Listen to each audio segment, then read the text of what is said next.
Okay, we are live. What's up, everybody? Hope you had a good weekend. Happy Monday. We had some issues getting the video started, but I think we're good now. I see it over here on my end, and I have the chat up. All right, so we got a bunch of you guys on. Cool. Scott Sound, Boxing and Bulldogs. Andrew's on. Okay, so we have the chat up and running. Okay, guys, so we're going to go ahead and get the show started. And I'll let you know when we open up the phone lines. You guys can call in and we could start chatting about everything. Anything's game. We could talk about what happened last week, what's coming up. It doesn't matter. Quick housekeeping note. We're not going to do a Thursday show. We're going to do it Wednesday. I'll talk more about that in just a second. Let's go ahead and get the show started.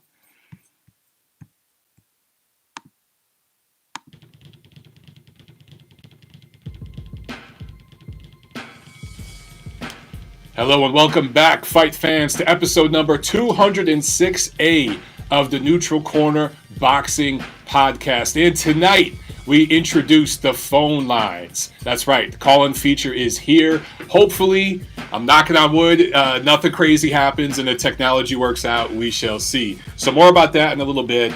Also, we got some performance-enhancing drugs news to talk about. And a lackluster card to review from this weekend, but one very good performance from a good prospect on that card. So before I get into news and notes, guys, quick housekeeping note. We will not do a Thursday night show because this week's big card is on Thursday night. So instead, we'll do a show Wednesday. All right, so the preview show will be Wednesday night, and we will preview that Thursday card and everything else coming up this weekend. I'm actually working deadline for that card for Ring TV. So I have to be watching that card and report on all the fights and stuff. So we'll do the preview show Wednesday night. Also, later on in the show, after I get through news and notes, we're going to open up the phone lines to you guys so you can call in. The number to call, and I'll repeat this, but the number to call is 213-267-7787. We're dealing with new technology. There might be a few hiccups. Hopefully everything goes smooth. We shall see. Let's see here. I've got a million screens that I'm clicking on here. And I just want to make sure, yeah, I got my chat up. I can see you guys here on YouTube Live. So if you still want to get super chat questions in and everything on YouTube Live, that's cool. Or else, guys, just call into the show later. All right, some quick news and notes items, and then we'll open up the phone lines. So Alejandra Jimenez, right? Test positive for a banned substance that's actually a steroid, Stanozolol. Stanozolol. I don't know exactly how you pronounce it, but this is a bad steroid. And I found it funny. Well, let me get into the details first. So this was a sample collected January 10th. That was the day before the fight against Franchon Dezern Cruz on January 11th. Tough fight, close fight, very physical fight. Jimenez won and grabbed 2 super middleweight titles. So me, like a lot of you guys out there, kind of questioned when we heard that voice from Jimenez. But more than that, when we saw certain things in the performance, she had crazy stamina in that fight. There's been a huge body transformation with her. So I found it interesting that all the heroes who are going after guys like me simply for raising questions. Now, look, some people on Twitter took it too far and were making fun of the woman's appearance in a, I thought, over the line, over the top way. Some of you guys had a little too much fun, okay? I didn't go there with that stuff. I simply brought up performance-enhancing drugs testing. Turns out there was VADA for that fight. She's also in the clean boxing program. And she popped for Stanozolol, if I'm pronouncing that correctly. That is a steroid from the 1960s. That is an old school steroid that I don't even know how people are still getting busted for that. It's definitely not a steroid. It's not something that's in livestock, so that excuse won't work. It's not something that's in supplements, so that's not going to work. This is something you ingest with intent. I think the MMA fighter, what's her name? I can't think of her name right now. Who's the popular MMA fighter that got busted for that? I think Ben Johnson, or one of the UFC guys, definitely tested positive for this drug recently, yet they still continue to fight, which I think is hilarious. Anyway, so in 2010, this drug was withdrawn from the U.S. market.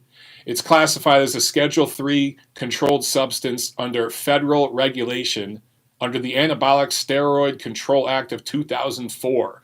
The side effects of stanozolol include those commonly associated with anabolic steroids, such as menstrual irregularities for women, acne, atrophy of the breast in women, impotence in men. Why the hell would you do this shit?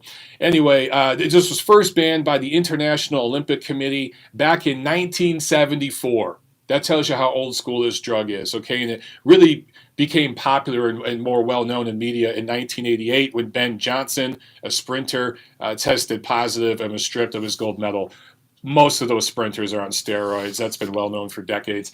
But so for Jimenez to test positive for this, now, look, there's probably, I should say, she wants the B sample tested, right? So they're going to test the B sample, but I've never seen a situation where the B sample results were any different from the A sample results, at least not with VADA. They know what they're doing with this stuff. So I imagine there's going to be an abnormality found with this banned substance in the B sample, but we shall see.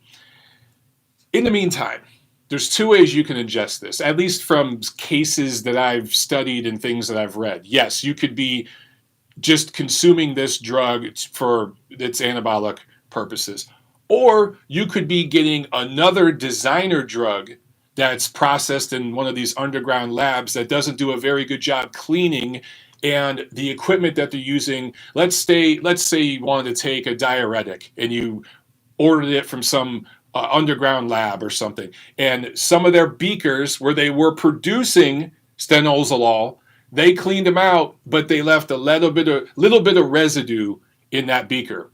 So when they process your drug, a little bit of that stanozolol is in the drug that you ordered.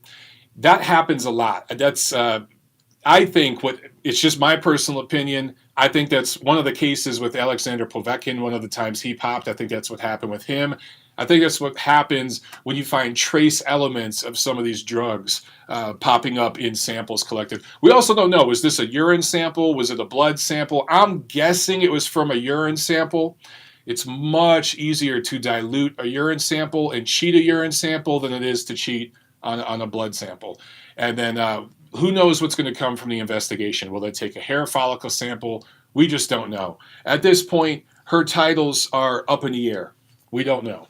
All right. Also, Wilder Fury 2 press conference this Saturday that was broadcast live on Fox and I think ESPN News. So I tweeted about this a little bit. You know, these press conferences are just boring to me. I think I've attended plenty of them, trust me. And press conferences for big fights are kind of fun because of the atmosphere and just the spectacle of it all.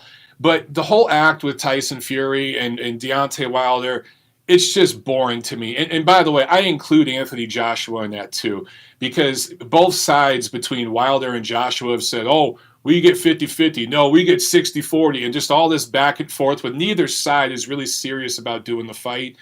It's all boring as shit to me. I also found it funny during this press conference, though. You know, all these press conferences, you have some casual, I don't know who the woman was that was asking questions, you know, to both Wilder and Fury. Never seen her before. Probably won't see a whole lot of her again. She's obviously not a boxing person. They never get a dedicated member of the boxing press to host one of these things. It's some chick you never heard of. Also, Kurt Menefee, who is very experienced, but not in boxing, introduced the fighters up on stage. And I found it funny when he introduced Tyson Fury. He said in 2015, he dethroned the undisputed heavyweight champion Vladimir Klitschko. Then he took a break. Now he's back. You know, something like that. And so, well, he didn't exactly take a break. Okay, there was performance-enhancing drugs issues. There was banned recreational drugs issues. There was suspensions, strippings. There was 2.5, almost 3 years out of the ring. That's not exactly a break. You guys that work a job, you probably get a 15-minute break at work. That's different from not showing up for work for almost 3 years. Just a little different. I love the spin, and I get it. These press conferences, particularly for pay-per-view fights, they're for the casual fan.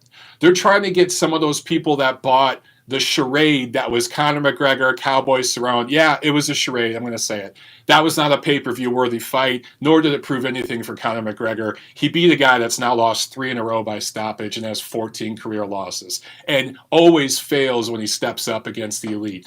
So they want some of that crowd that bought that and paid money for that gullible, casual fan to buy into this. And that's why they spin some things. I also found it really funny that they took 4 questions from the media. 4. There were dozens of people, probably over 100 media people there that took 4 questions, at least at the part that I saw. All of them were from people, reporters, that have been very, very friendly in their reporting about PBC. Kevin Iole got the first question. He's Mr. PBC, and then it was Mike Coppinger. No disrespect to those guys. They do some great work, but come on. I mean, that you couldn't not notice that. There were a lot of other people there in the media, particularly people that worked with other platforms, including ESPN and stuff, that they could have asked questions to. I just found that kind of funny. All right, so let's review a little bit of the action from last week. Last Thursday, January 23rd, Golden Boy Promotions on DAZN at the Hangar in Costa Mesa, California. Jason Quigley scores a KO3 win over Fernando Marin, who has now lost 5 of his last 8. This didn't prove much from Quigley, but it got him some rounds, a good win. This was at a super middleweight catchweight. Obviously, Quigley wants to campaign at middleweight. His last 2 fights, though, have been above the middleweight limit. They were kind of stay busy type of fights, showcase type of fights. He called out Jaime Munguia after this fight. Now, that's a matchup I like. 2 flawed guys with entertaining styles, not hard to hit. They hit pretty hard. They're pretty active. I'd love to see that fight. And because of the promotional situation involved, I think it can happen. So I would love to see Quigley and Munguia. All right, let me go over here and open up these phone lines. And bear with me, guys. I'm going to set this up. I have this muted, so you should not hear it. But I'm going to go ahead and open up these phone lines real quick. And then I'll review the PBC card from Barclays. I think that was a Barclays. PBC on Showtime. All right, I'm calling in. They're not answering. Thank there we go. For calling Call-In Studios host and call screener line. Please enter your show number. All right. Enter your 6-digit PIN number. 6-digit PIN number. Hopefully you guys aren't hearing this. Boom. All Welcome, right, getting these phone lines open up. You have not started a show session in Call-In Studio and cannot yet receive calls on the neutral corner. Please visit the Call-In Studio website and begin your session. Just saying I can't start a show, until your session begins, or you may call back when you are ready. I knew we'd have technical difficulties. Nothing can be easy, ever. I clicked it here. Welcome, host. You are now in the host room and can manage your callers from the call. All right, phone lines are open. So go ahead and... so we're on now? That means we're on. Okay, guys. I told you, yeah. Fluid situation here as I'm learning how this works. So, yes, please get over to the phone lines, guys. The number to call right now, 213-267-7787. In the meantime, we have a super chat from Gideon. He asked, where is the Roy Jones soundbite? I need to get that one. I still haven't got it, dude. I've got plenty going on, but I am going to get the Roy Jones, he's not getting up, Jim, soundbite. I promise you. And there's a couple other ones that I need to get.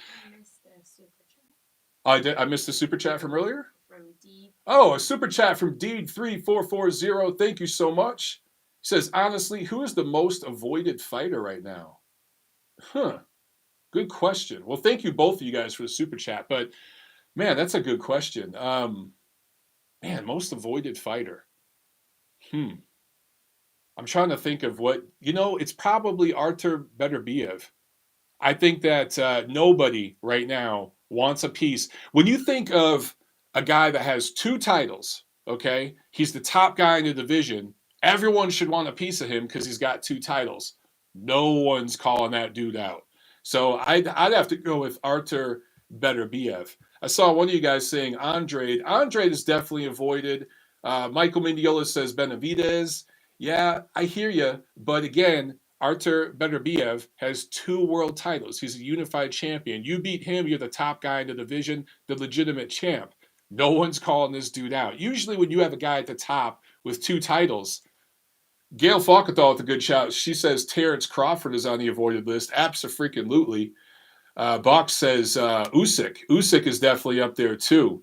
Yeah, I mean Usyk. Look, he's going to work his way into a mandatory situation with the WBO, and he'll get a crack at that title. I definitely think once he wins that title and as the WBO, no one's going to be lining up to fight that guy. Interesting stuff, guys. That's a great question, man. All right, so number to call again, 213-267-7787. And hopefully this technology works out here. So you guys call in anytime. And in the meantime, we will go back to the fight review. So PBC on Showtime from TGB Promotions. You know, this got me thinking. This was a lackluster card, and I don't want to sit here and beat up on Showtime and beat up on Steven Espinoza or anything like that. But man, this was a shit card. It just the 2 headlining fights were not very good. But it got me thinking. When was the last Showtime boxing card that was memorable? I want to pose that question to you guys because I honestly can't remember. I just can't remember the last time Showtime had a card that you remembered a week or 2 later, that people were talking about on Twitter, even arguing about, whatever, debating something, just discussing it. It's been forever. We've seen him on Fox. We've seen him on FS1. Think about this, guys. Last year, Lipinets and Peterson, that was a great fight. That was on Fox Sports 1. That was one of the best dozen or so fights of 2019. I think Fox Sports 1 had a better year than Showtime. You could absolutely make that argument. You really could. So anyway, I don't know what's going on with Showtime, but Steven Espinoza has been really salty on social media lately, and I can see why. I mean, they're having some problems over there. They're getting the scraps. I mean, they're even getting scraps after FS1, and you just didn't think that was going to happen. You know what I mean? Yeah, I think. Let's see. Fluffy Bone says the Wilder KO. I'm assuming you're talking about Wilder's KO over Brazil was memorable. I guess that's the last event or moment that Showtime Boxing had, but that was a knockout over Dominic Brazil. But yeah, maybe you're right. Maybe that's the last one, but you're going back how far, man? That was almost a year ago. And what happened on Showtime Boxing since that you remember? You are right. That knockout of Brazil, that was trending on social media, like the GIF, the videos of it and stuff. But since then, nothing. Just absolutely nothing, man. Anyway, okay, let's talk about these fights. I want to talk about this prospect out of Philly, Stephen Fulton, who's now 18-0, 25 years old. He is a super bantamweight prospect. Beats Ukraine-born fighter Arnold Kagai. And this was, to me, the performance of the night. He looked really, really good. Fulton did prove that he's not a pretender, but he's definitely ready to contend. And you could call him a top prospect, a baby contender, somewhere in that range, right? But he called out WBO title holder Emmanuel Navarrete, which I found hilarious because coming into this fight, Kagai was rated number 2 by the WBO, Fulton number 8 by the WBO. After this win, he's going to be right there at the top of that organization. And he called out the title holder, Navarrete, who's a WBO title holder who fights over on ESPN. So some of the guys, the management there at PBC, didn't get to Fulton and tell him, hey, don't talk about that WBO stuff because we don't believe in that. Even though Brian Castano at 154 is about to fight for the WBO 154-pound title soon. I think he's been named the mandatory. So it's just hypocrisy with the WBO stuff. I have to call that out. It's absolutely ridiculous that they refuse to recognize it because they don't want their welterweights going up against Terrence Crawford. That's really all it is. It's not because they want to make a PBC belt, because if you're going to make a PBC belt, you wouldn't recognize any of the other damn titles. So I find that interesting. But yes, Stephen Fulton, performance of the night. In the co-main, Jarrett Hurd went up against Francisco Santana, a guy who has now lost 5 of his last 8, who's a true welterweight. Hurd had one fight in 2019, right? So there's a lot of rust. He went up against Santana, again, a career welterweight. I think he's fought north of welterweight maybe once or twice.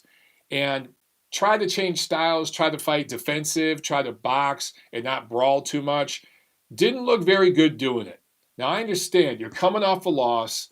That's always difficult for a fighter to come off that first career loss and to get back in the win column. That's a tough thing to do. So I understand the psychology of that. I also get that you're trying to work on stuff with a new trainer. You're trying to work on some things. Okay, I get all that. But at a certain point, the 9th, 10th round, you got to be able to step it up and get this guy out of here. He wasn't able to do that. He did drop Santana late in the fight, I think in the final round, but I'm just not so sure how this new style for Jarrett Hurd's going to work. He was still, even though he was boxing and playing it safe and not going crazy, he was still getting hit a lot by a guy who's, no disrespect, a journeyman level fighter. So what happens when Hurd, the one thing I think that helped Hurd against top junior middleweights before was his pressure and activity. He was punching and coming forward. That had fighters backing up on the defensive.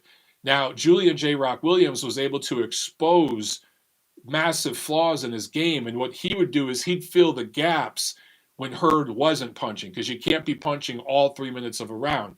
He'd fill the gaps, and he used angles and spacing to get under Hurd's power, to get inside and push him back, and showed massive flaws. If you can get Hurd to basically not just roll downhill on you, you can beat him.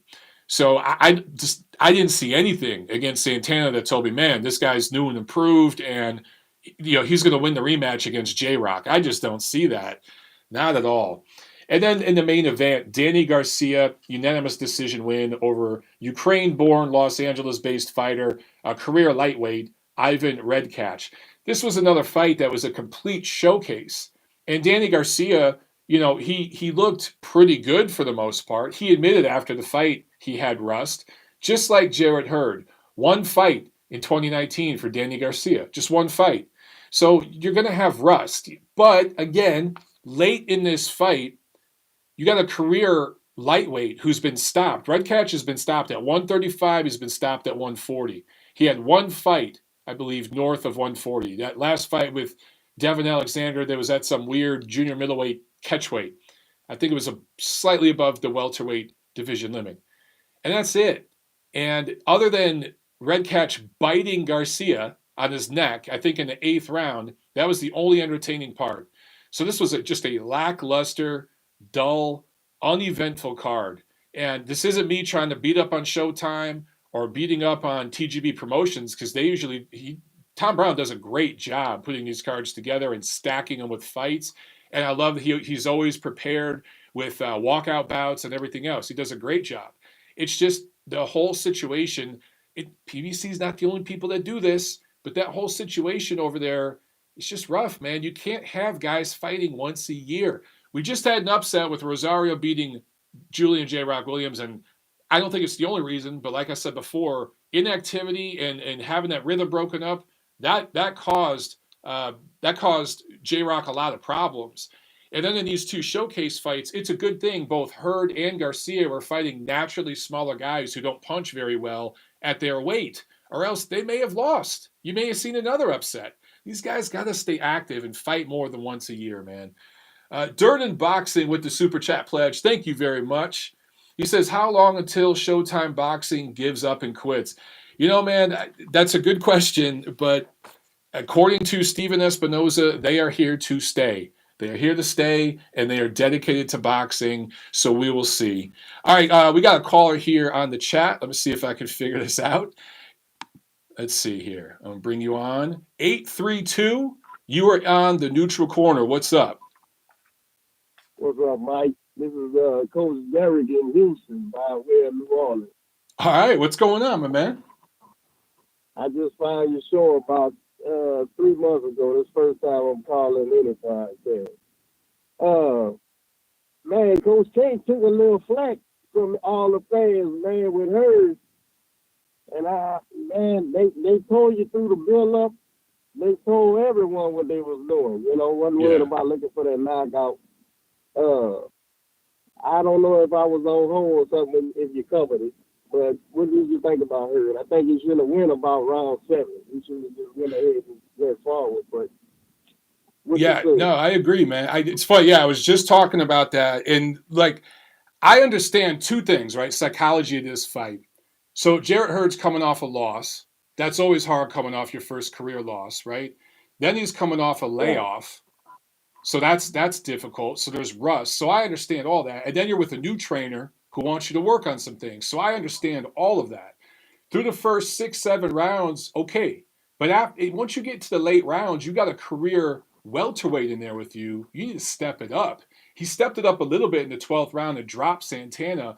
But I got to say, man, I was a little disappointed in his performance because I thought, get your 8, 9 rounds of work in and then step on the gas and show us the old Jarrett Hurd, roll downhill on this guy who Santana couldn't hurt him, right? He couldn't hurt him. He knew that. Right. Get him out of there. Right. That's the way I saw it. I totally agree with you, but Kay been in the corner with me before, and so I know the guy. And I knew going in that would happen. So I was happy. Did you see the improvements early on? Did you see him not forcing, being able to punch going backwards? I was happy to see that, but I agree with you. You should have sent him. He should have sent him 7 or 8 because that kid was ready to go. I saw him thinking. Did you see him thinking too much? Because that's what I saw. Yes. I think Hurd wanted to trust his first mind and start banging out, especially when the crowd started moving. I think he wanted to do that, but to me it showed maturity, man. It's almost like he stopped himself from doing it, listening to his corner. That's a great point, man. In a fight game, it's not going to build fans, right? I understand your point. That's a great point, though. You know what? I didn't think about it like that, but you're right. He did show a lot of maturity because those habits are hard to break, right? When you want to bang, especially when the crowd's booing, I mean, you could tell he was thinking about it. But you're right. He showed a lot of discipline. I didn't think about it like that. That's a great point, man. I did not think about it that way. But that sort of discipline, that shows a real dedication that he's taking this seriously. It's not all talk. He wants to make changes and get better. So let's see, man. They say it takes, 3 fights with a new trainer, right? 3 fights.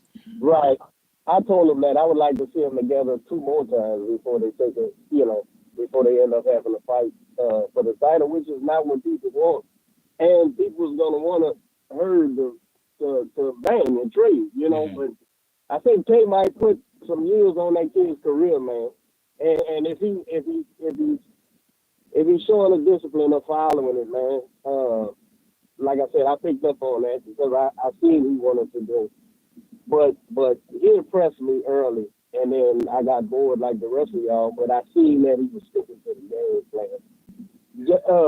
Garcia, man, I think he was thrown alive, huh? He was supposed to knock that one out of the park. That kid ended up being tough, but yeah, that whole show as a whole Hurd more so because they did it on purpose, but Garcia was supposed to get his guy out of there and stand.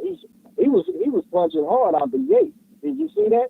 Oh yeah, he was looking for the home run, right? You could see it, but he wasn't always setting it up. But he was looking for the home run.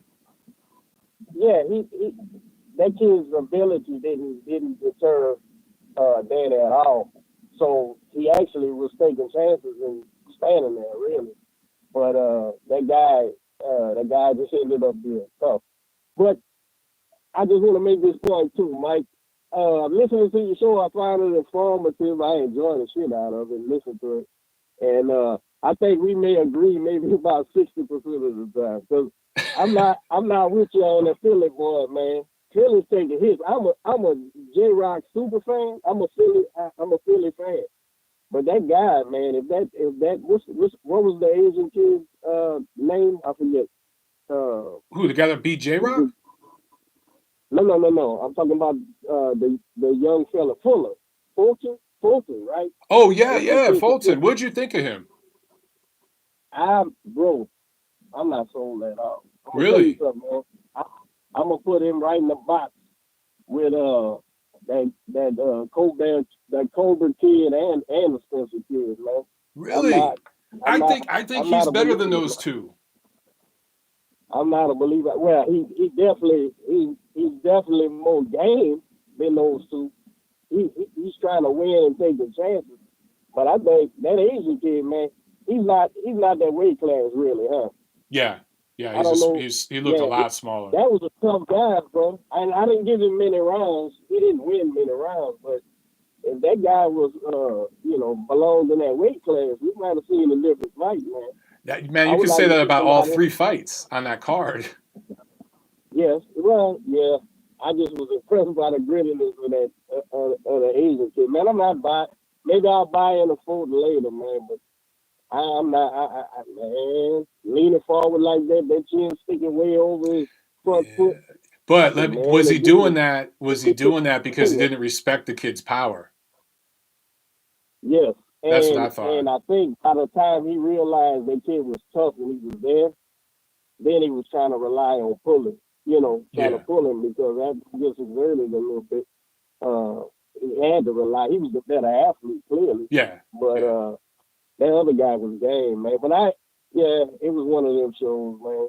I'm gonna be rooting for Hurd. I was a fan of Hurd even when I thought he wasn't that great a boxer. I like to call him. I like Hurd. I think Hurd's a smart kid, man. Hurd, you could tell Hurd is a smart kid that gets it. I like the way he markets himself. He's got his tees and everything, his clothes that he posts out there on social. You could tell that he's thinking down the line, and he's a smart kid. He's going to have a future after boxing, whatever he does. And I agree with you that this style might put some years on his career. I just don't know how it's going to look against a big, strong junior middleweight like Charlo. I just don't. Him backing up. I think the way he's got to fight Charlo is just come forward in punches and bunches and stay tight. Him backing up against Charlo ain't going to work. I'm going to tell you, man, we was in what started out to be the Harrison camp, but it turned into that other, the Cotto team. But we was there to help him prepare for Harrison, the rematch initially when he called injury. And the one thing about Jamel, bro, you're right. They big, strong guys, man. They are very big, strong, both of them. But even Jamel at 54, man, that's a big, strong, and he's always live because I had Tony even after getting hurt earlier ahead in that fight. I don't know what the judges were looking at. I didn't agree with it, but he showed it can always happen. He's explosive. The Charlos are explosive. Yeah. I think they're overrated as boxers to a degree because some people had them on their pound for pound list. They're not ready for that, man. Nah, you and I, we on the same page with them boys. And I like them. I've been in Houston 20 years, so I'm rooting for them. But and they gave my kid a job during a couple camps. But they big strong guys, man. You can't sit there with them.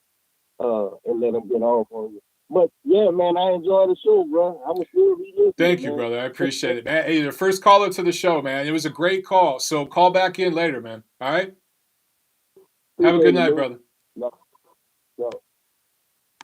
All right, let's go. Cool. All right. I saw some of you guys didn't like the length of that call. Look, man, if you call in with a good call and you got me thinking about some stuff I didn't think about it that way before, we're going to have a conversation. That's what this whole thing's about. So some of you guys need to get in here and call into the show, man, because there's not a whole lot more to talk about. We've reviewed everything from last week, including the news and notes. This is going to be a short show unless you guys get on the phone. We go have dinner. Tiffany's over there. She's saying, good, we can go have dinner. Reminder, guys, the preview show is Wednesday. We're going to have a lot more to talk about. I think a lot more of you guys will be on. But that one, again, we're going to preview because I don't want to do a show Thursday while that DAZN card is starting. I'd rather preview it the day before, and then that way we could, talk about it before we get to the fights. All right, so we got another call here. Let's get them on. All right, 614, you're on the neutral corner. What's going on? Hey, how you doing, Mike? What's up? Hey, this is John Newton. Oh, what's up, man? How you doing? Oh, I'm doing real good, man. This is excited about your first call-in show, so I wanted to get in on the first day of that. Thank you so much, man. Where is 614, the area code? Columbus, Ohio. All right, Columbus. All right, cool. Not too far from where I grew up. What's going on, man? What you got for the show? I wanted to get your perspective, if you have heard anything about the fighters that are fighting on the some of our top fighters fighting on the undercards of these YouTube cards, or like Jake Paul and these guys. Have they kind of expressed kind of being down about it or upset about it at all? Who? The promoters? No, the fighters themselves that have been waiting for a while to, even get their big fights on display, like Tevin Farmer and Diaz. Oh, yeah. I'm not going to say on the record, but I will say that there are a couple guys I have talked to that were fucking pissed. Like really, really pissed off that they weren't in the main event.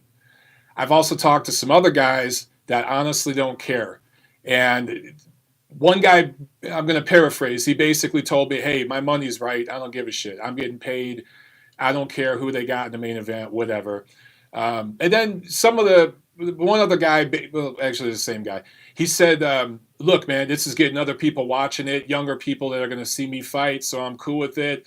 But, yeah, with this show in Miami, I think the first time it was like this with Logan Paul and KSI, that was like this, I don't know, like a freak show, kind of like Mayweather McGregor. It was the first time, so people were kind of attracted to the circus. I wonder how it's going to trend in Miami with this one, because I have no idea who these two guys are, these two YouTube guys. Are they as popular as the other two? They can't be as popular, right? Do you know? Because I don't. I have no idea. No, I don't at all, but I wouldn't think so, because it just hasn't been on the Twitter feed as much, so that's how I kind of gauge how that's what I'm saying. Yeah, like it's not the same buzz. Now, the other one was in Los Angeles, which is where the media is. A lot of these YouTubers, they all have to move to LA. All the podcasters, all the YouTubers, eventually you got to move out there because that's the media capital. This is in Miami. It's a media hub, but it's not LA. So that's probably part of it. But then also, yeah, man, that newness, that curiosity is kind of worn off. So I'm curious, how it streams. But I could tell you, man, they're going to keep doing it. Matchroom has plans to keep doing it. And I think it'd be a good idea if they got boxing media guys fighting. If they wanted to put me in there with somebody and they want to pay me a bunch of money, shit, I'll get in shape and go fight, man. That would be great. Yeah, no doubt. What do you think about the Anthony Sims Jr. kid that's on the undercard? I like him. Are you high on him? Yeah. Good looking prospect. So I think there's more upside there versus some of the other guys that we've seen recently, right? It's like Spencer and those kind of guys. I'm just not high on those guys. I think Sims has real upside. So that's, we'll talk about that Wednesday, but that's somebody that, I'm going to be taking a look at on that card. I'm going to be busy that night, man, because I got to get 4 articles posted at Ring TV covering that card. That's why I can't do a show Thursday. That's why we'll do it Wednesday. But yeah, I like Sims. What do you think? Nice. Yeah, I like. I was rewatching his fight with I can't think of the last guy he was against in Chicago. I thought he was going to finish that guy in the first round the way things were going. But yeah, we were there for that one. Yeah, pushing it 6 rounds.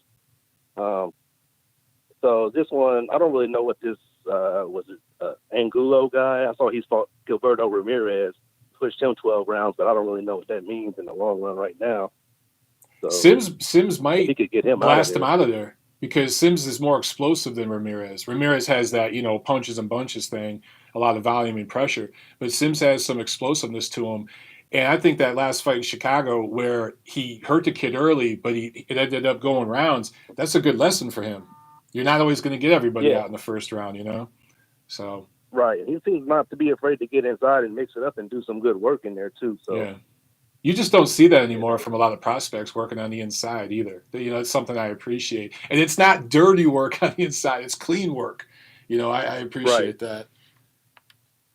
Yeah. My last question for you. The Bradis and Tortico's fight got set up, but do you know if Bradis' situation with the WBO caused a delay in that happening or not? It did. Yeah, because they originally wanted to sanction a rematch. And it was basically he had an option, do the rematch to keep the BO or go forward with the World Boxing Super Series. The thing is with that tournament, those contracts are lock solid. You're not getting out of it.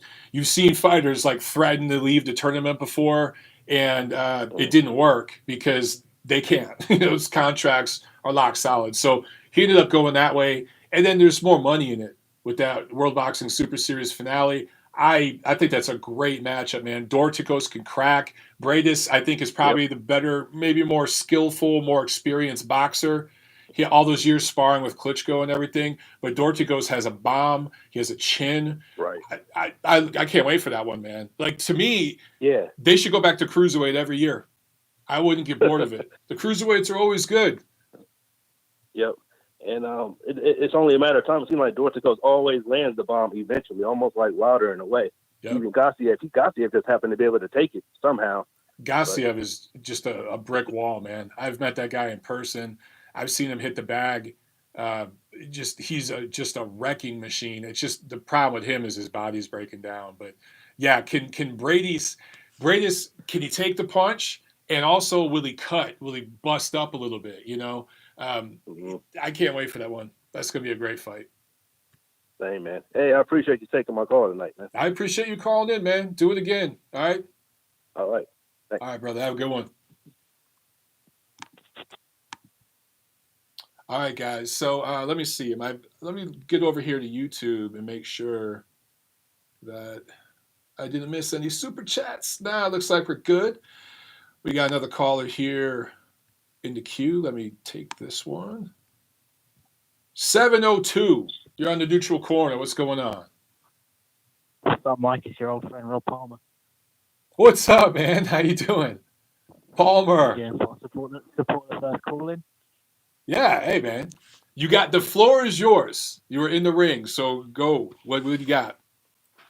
I want to know, I'm sorry if you spoke about this early on. I missed the first part of the call, but what were your thoughts on Bob Arum so vehemently calling out the McGregor fight for Crawford and being willing to put him in the octagon for the first fight? That was pretty damn interesting, was it not? Yeah, I talked about this, I think, last week on the show. Number one, it shows that things are shifting because you've got a brand now in Conor McGregor that boxing people are starting to talk about, right? Like for Bob Arum, who's been on the record saying he hates MMA. He said something. Didn't he say something one time like they look like they're gay rolling around the ground or something? Like some really nasty shit. Probably. Right? And now he's talking about putting Crawford in there. I think it shows that, say what you will about Conor McGregor, the fighter, maybe he's overrated, maybe he's not. The guy outside the ring isn't always the best guy. He's been in a lot of trouble. But he moves the needle. And I think that, honestly, Terrence Crawford does have a little bit of wrestling knowledge. I don't think he ever fought competitively as a wrestler, but his two sons do, and they're really, really good. Him having just that knowledge in wrestling, dude, I'd be interested in seeing that. I think if they do two fights and they did a boxing match first and then they did an MMA fight second, I think you build up to the MMA event because that's where all the casual UFC fans are going to buy into that one even more. I think that'd be huge. I don't think it'll ever happen because Conor McGregor would get hurt in the boxing match. And if Crawford loses in the MMA match, no one's going to give a shit. So I just don't think it's going to happen. But the fact that Bob Arum brought it up, that is very telling. Very telling. For me, it came across as a bit desperate that he's prepared to fight him in MMA first, especially. It shows that really, I mean, what is the next fight for Crawford? Like you really couldn't say with any confidence what it would be, right? Right now, so they're probably going to go up. They want to go up to 154 for that WBO title and fight Patrick Teixeira and kind of do what Canelo did with Kovalev last year. Yeah, they'd like to do that. Isn't he with Golden Boy? Isn't he with Golden Boy? I think Teixeira has options with Golden Boy. Yeah, I think he is. He's a Golden Boy guy. Yeah, so that's a makeable fight. Yeah. And then come back down to look. The good thing about Crawford is at some point next year, Taylor, Ramirez, maybe even Prograis, those guys will be moving up. So starting next year and everything going forward, he's going to have options. But I'm with you. Like right now, it's rough. Although they have seriously considered that fight with Sean Porter. So that is very possible. That could happen. And I'd love to see a fight between Crawford and Porter. I'm certainly not one of these guys that puts all the blame on Crawford's side or on Spencer's side. I think there's two sides to it. Yeah. But to me it played their cards. It showed that they really don't have any options, and it did come across to me as a bit desperate. And I know the whole he's got a wrestling background.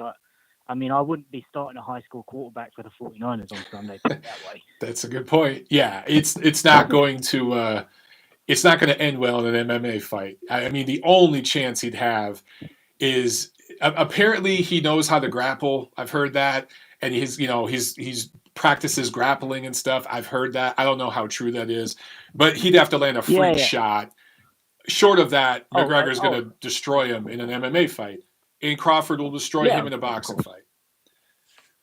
But they'll make a ton of money. If they did it, they'd make a ton of money, man. Tens of millions of dollars. So it is prize fight. They would. I mean, I don't think Crawford is necessarily a big enough name for it to be bigger than a traditional MMA fight for McGregor. I don't think, in terms of, if you spoke to the average guy on the street, I don't think they know who Crawford is over the average kind of top 5 guy in MMA.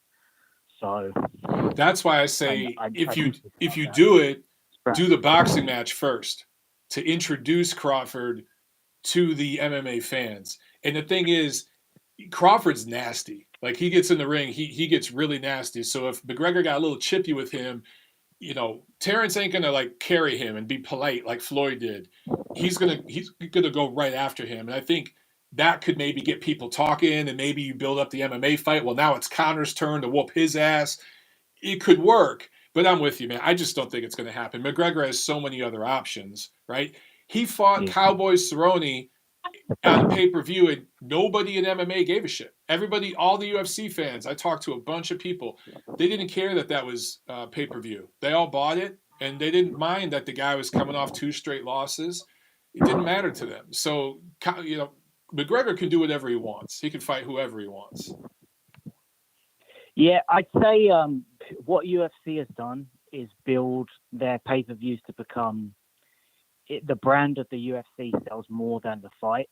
Yeah. And people get together. Like, I went to a party and there was 50 people there. I don't think I've ever been to a party with 50 people for any boxing match. I've been to fights with over 100 people, but they were either Mexican fights with Mexican American family get-togethers and stuff. Like, those were some great times, man, back in LA. And then for Mayweather Pacquiao, of course, I was at a huge party for that. But yeah, you're right. And you made a great point, Rob, because with UFC, it's like the NBA, the NFL. It's the brand. It's like a league, right? People think football, they think NFL. They think basketball, they think NBA. When you think MMA, you think UFC. It doesn't really matter who's on the card. They're buying the UFC. With boxing, no one gives a shit if it's WBC, welterweight, catchweight, WBO. No one cares. It's about the main event fighters. That's about it. Yeah, absolutely. That's something we need to fix. I think in boxing, we really need to fix that because it's not sustainable. Well, it's I mean, it's tough with the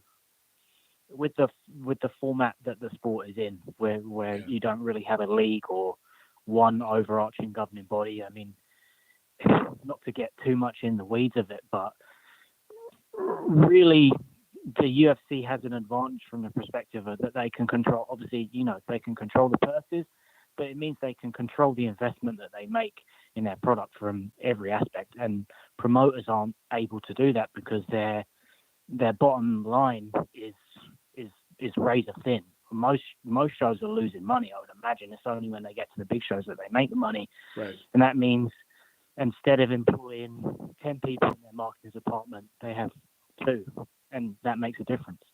Well, then also with UFC, you have more sponsorship network support built in. but then the fighters take maybe 25% of the revenue. In boxing, the fighters get 75%. So the fighters in boxing do have a lot more control. They get a lot more money, but because of that, they're not always as willing to get in with the other top guys. With UFC, it's like, hey, you fight or you sit on the shelf, and that's better for the fans, not necessarily better for the fighters. Because for every Conor McGregor, there's dudes getting $1,000 to get their head kicked in. I know. I think that's a little bit overstated. The difference in what a kind of what Danny Garcia might be getting paid to the equivalent in terms of ticket sales and interest is certainly getting paid less. But what the guy who's maybe ranked number 15 in the world in MMA is getting paid compared to the equivalent in boxing is probably more nowadays. Maybe in certain divisions, but I'm saying pound for pound.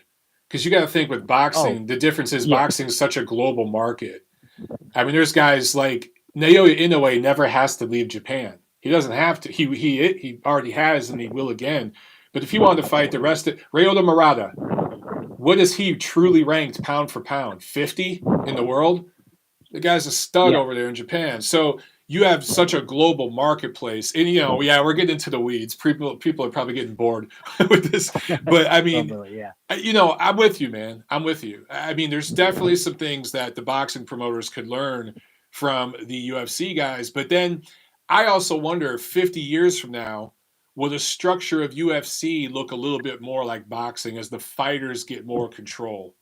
It will ultimately happen. And the UFC can't control it forever. There will be a rival brand somewhere in Europe or Latin America, Asia, wherever, that will start building up a brand over in a different part of the world. And then it's going to start to break up, and it's going to start to look like boxing at some point. It's probably going to take a while to get there, though. Yeah, it could well be the case. I mean, I would like to see... I certainly don't want to see a monopoly in boxing, but I think there's too many networks showing boxing right now. Yeah. We're getting quality over quantity. And if we got back to the days of having two networks, I think we'd be in a better place and we'd be seeing better fights just because there's less options for these fighters. Right now we're getting, main events like, what we got served up this weekend. I didn't even watch it. It wasn't worth it. You didn't miss anything. To be honest, I wouldn't be a subscriber of Showtime if it wasn't free as part of my cable package. I'm the same way. Yeah, I haven't paid for Showtime in years. You call every 6 months and say, hey, I'm going to leave. And they say, oh, we'll give it to you for free for a year. Okay. So, yeah, I wouldn't pay for that shit. I canceled my HBO subscription years ago. But, it back in the day, you knew boxing was either on HBO or Showtime. That's it. And now it's all over the place. How long can this last? And even then, HBO was still kind of had like a 75% market share as well. Right. Yeah, I agree. And like at some point, what we have right now will consolidate.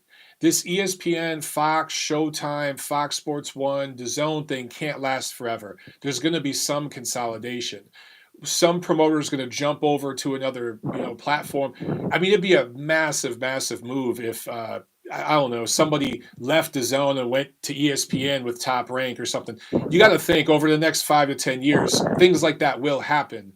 Right now, it is quantity over quality. But look, DAZN's 2019 was pretty damn good. If they can match that in 2020, that's pretty good, man. Yeah, I'm pretty excited for the card coming up this Thursday. Yeah. Look, I'd say the most interesting thing is that, Fox and Disney, ESPN, they're together now. And will they actually, what will that look like in 5 years' time? It could just be one network. There'll be no Fox Sports. There'll be no, they'll all be merged together. And that could, force the hand of these promoters, or they decide to go with just Top Rank or just go with BBC, and that kind of pushes one of those companies out of the market as well. Yeah, there's a million possibilities. I think it's an exciting, interesting time to be involved in the sport. I think, look, what we're getting right now with Wilder Fury, where they have a built-in deal for a third fight already. They're trying to do a third fight this summer if they can. I mean, the way the networks are basically telling the promoters what to do, because the executives are like, hey, we're going to play ball and make this thing happen. Maybe this is a glimpse into the future. I hope so, but we shall see. And it they is also, boxing.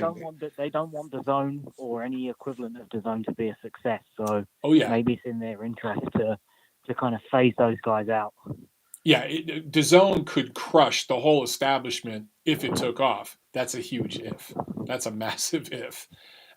There's how many diehard boxing fans in America? 1 million? 2 million maybe?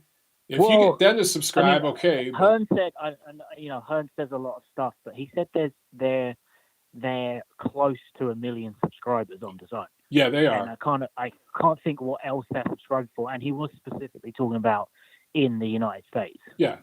It was around, like, I think 800,000, and then they got a slight bump at the end of the year.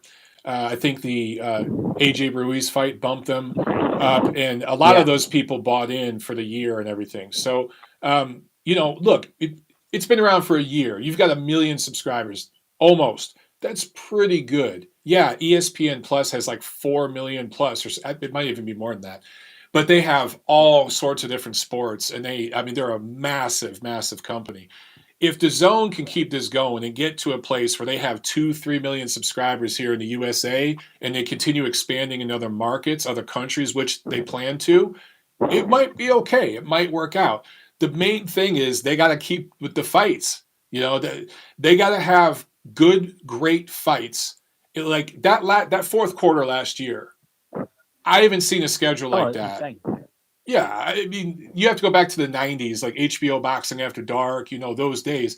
So if they can keep that shit going, even if you get one quarter a year like that in the zone, it's got a chance. But it's going to be tough. It's going to be really tough, man. Yeah, it will be.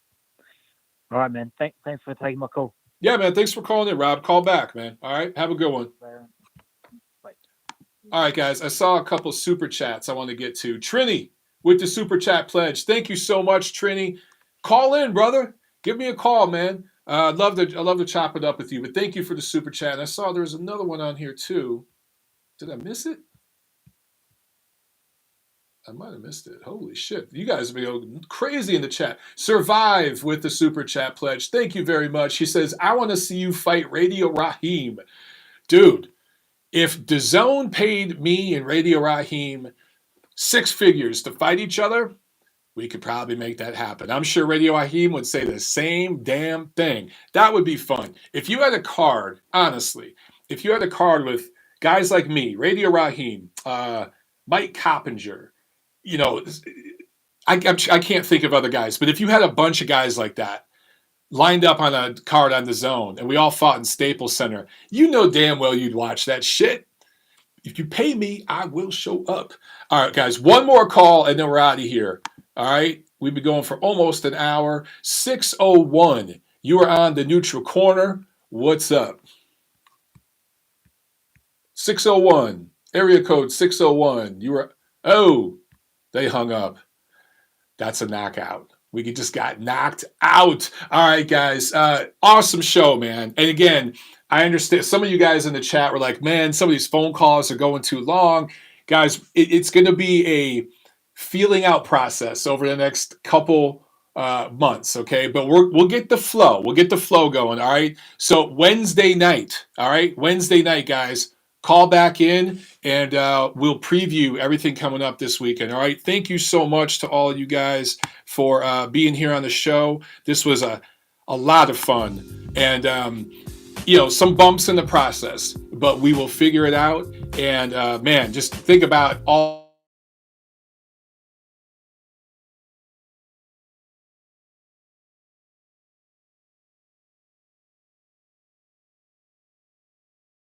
I got Chiefs. I think that the NFL wants the Chiefs to win for Patrick Mahomes because they're all in slobbing that guy right now, and for Andy Reid. He's the happy grandpa everybody loves. So I think that's what the league wants, and I think that's what the league's going to get. All right, guys. See you Wednesday night.